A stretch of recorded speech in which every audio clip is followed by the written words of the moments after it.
Have you ever felt surrounded by people but still felt emotionally alone? Like nobody really sees what you're carrying inside and what you're going through. They don't see the pressure, the exhaustion, the silent battles. Sometimes survival mode makes us look okay on the outside, while on the inside we're overwhelmed and discouraged and barely holding ourselves together. Some people cry openly, while others stay busy. Others go silent, but underneath it's all still the same question. Does anybody really see me? And maybe that question has been sitting quietly in your spirit for some time now.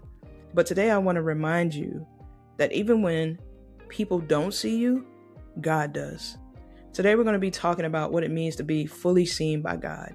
Even in seasons where you feel emotionally exhausted, overlooked, discouraged, and even alone. I think a lot of people are quietly carrying things around that nobody sees. Some people are carrying grief, losing a spouse or a loved one or a child or someone very close to them. Some are carrying burnout. Some are carrying pressures on all sides. Some are carrying disappointment, betrayals from family, a significant other. Some are carrying around church hurt. Some are carrying around responsibilities that may feel overwhelming. Maybe you're a single parent or a single father and everything is in your hands to take care of. But after a while of being in survival mode, it can make you feel invisible. Like people only notice what you do, but not what you're carrying on the inside. And honestly, I think that both men and women experience this differently, but deeply. Some women feel unseen because they're constantly pouring into everyone else while they're neglecting themselves, being that strong one, being the emotionally available one for everyone else, carrying inside that invisible emotional labor that nobody acknowledges. And for many men, invisibility can look different. Sometimes it's carrying pressure silently because you're taught not to talk about that pain, but you're dependent on financially and emotionally. But you never really feel safe enough to admit what's really going on. So instead of saying that you're overwhelmed, you disconnect, you isolate, you stay busy, you carry that weight alone. And I think that's why so many people today are just emotionally exhausted because they've learned how to survive for so long, but they haven't fully felt seen. And so I want to talk about a woman in the Bible named Hagar. And if you want to follow along later, it's in the book of Genesis, chapter 16. There was a woman in scripture named Hagar whose story reflects this feeling in such a powerful way. You see, she was an Egyptian servant to Sarai and Abraham. And after conflict and mistreatment and emotional pain and rejection, she fled to the wilderness alone, overwhelmed and uncertain about her future. But what moves me the most about this story is that God met her there. Not after she had everything figured out, not after she became stronger, not after the wilderness ended, but God met her in the middle of it. And after that encounter, Hagar gave God a name. She gave him the name Elroy, the God who sees me.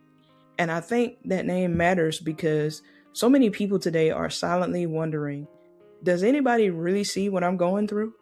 Does anybody really see the weight of what I'm carrying in my life right now? And honestly, this is personal for me too, because there have been seasons in my own life where I've genuinely felt invisible, like no one saw what I was going through.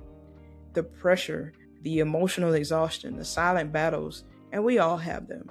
We all have a silent battle that we don't want to share with others. And the things I endured quietly, I was still trying to do all of that while I was functioning normally on the outside. And I think a lot of people know that feeling. Looking okay on the outside, but on the inside, you're overwhelmed and you're discouraged and you're hurting and you're barely holding yourself together. But one thing I've learned about God through all of this, even when we feel invisible, we are never really unseen by him. Somehow in those moments when I felt so alone, God would always find ways to remind me, hey, Alesia, I see you. Sometimes it came through a conversation with someone who had no idea what I was going through. Sometimes it was a random act of kindness. Sometimes it was a text message at the exact moment that I needed to feel some encouragement. Sometimes it was through a stranger saying something that I felt deeply, so personal. Sometimes it was scripture finding me in that exact moment in time that I needed it. And sometimes it was simply the strength to keep going when I honestly felt like I couldn't. And looking back over those moments now, I realized that they weren't random at all. They were reminders and whispers from God telling me that, hey girl, I see your prayers. Hey, I haven't forgotten about you. Hey, you are not alone. hey, I still see you. And I also think that survival mode can make us emotionally withdraw and disappear from ourselves and others. We become so focused on the day-to-day and the responsibilities and the deadlines. And if you're a caregiver, the caregiving, the pressure and expectations, that we stop checking in on ourselves.